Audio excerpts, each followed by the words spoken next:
How to log into another Facebook account. Hey everybody, welcome back to our channel. In today's video I will guide you on how you can log into another Facebook account, so make sure to watch the video till the end.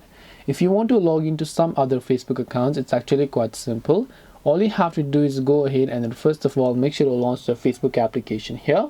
And once you launch your Facebook app, you will see this type of interface where what you need to do is just simply make sure to tap the three lines option here. Now currently I'm logged into one of my accounts, so if I want to log into some other account, I can simply tap here this option here and choose to add another profile, or I can simply log out first of all this account, and once I log out of this account I can simply go ahead and then when I'm on the login screen I can select log into another account and then simply enter the new email address and password and then log into another account if you like.